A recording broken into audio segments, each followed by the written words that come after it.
Hi, good morning. ඉතින් ඔයාලා හැමෝම මගේ YouTube channel එකට ආදරෙන් පිළිගන්නවා. ඉතින් ගොඩක් දවසකට පස්සේ birthday එකනොත් පස්සේ අද තමයි මං වැඩට යන්නේ. බලමු එහෙනම් අද මොකද වෙන්නේ කියලා. මට ඉතින් එයාලට birthday එක දවසේ මොකුත් treat එකක් දෙන්න බැරි වුණ නිසා මං අද උදේම නැගිටලා කිරිබතුත් හදාගෙන ඔෆිස් යන්න තමා හදන්නේ. එහෙනම් එන්නකෝ අද මොකද වෙන්නේ කියලා මාත් එක්ක බලමු. ඉතින් අද මේක තමා මගේ outfit එක. බලන්නකෝ ඉතින් ඒක ලස්සනයි කියලා ෆ්‍රොක් එකට නම් මට මාර විදියට ආස හිතුණා. මම ඒක ගත්තේ නම් අනුරාධපුරේ තියෙන shop එකකින්. මට shop එකේ නම නම් මතක නැහැ.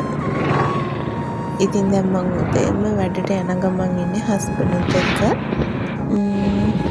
බලමු එහෙනම් අද මොකද වැඩට ගියාට පස්සේ වෙන්නේ කියලා. සමහරක් වෙලාවට කියනවනේ හොඳම දේවල් අපිට ලැබෙන්නේ පරක්කු වෙලා කියලා. ඉතින් මේ පාර බර්ත්ඩේ එකට මමත් හිතුවේ ඒක තමයි හොඳම දේවල් ලැබෙන්නේ පරක්කු වෙලා කියලා. මොකද බර්ත්ඩේ එක තිබුණ දවසේ නෙමෙයි මට බර්ත්ඩේ එක සෙලිබ්‍රේට් කරන්න උනේ. දවස් දෙකකට විතර පස්සේ තමයි මම බර්ත්ඩේ එක සෙලිබ්‍රේට් කරන්න ගත්තේ. ඉතින් මට ළමයි මටවත් හිතා ගන්න බැරි වුණා මගේ බර්ත්ඩේ එක. ඉතින් ඊට පස්සේ කේක් කපලා යාළුවොත් එක්ක එයාලටත් කවලා එදා දවසේ වැඩ ටික ඉතින් උදේ ෂේප් එකේ කරා. ඊට පස්සේ ඉතින් දවල්ට මං එයාලට ට්‍රීට් එකක් දීලා හැමදේම කරලා මමත් සතුටු වුණා. ළමයි ඉතින් මට හරියට කිසිම දෙයක් වීඩියෝ කරගන්නවත් බැරි වුණා. අද මේ වීඩියෝ ටික ගත්තේ චුට්ටක් අර උඩින් පල්ලෙන් වගේ.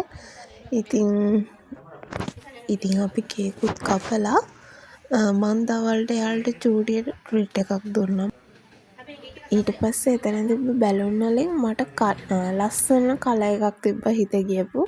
බලන්නකෝ මම ඒ බැලුන් එක අරගෙන කරන ගෝලන් ටික. ඉතින් ඊට පස්සේ දවස් 2-3කට පස්සේ තමයි මට බර්ත්ඩේ එකට හම්බෙච්ච gift ටික මම බැලුවේ. එයාලා මට මෙච්චර දේවල් කරලා මෙච්චර gift දුන්න ඔයාලා හැමෝටම ගොඩාරියක් thank you. මම මේ vlog එක අදට මෙතනින් නතර කරනවා.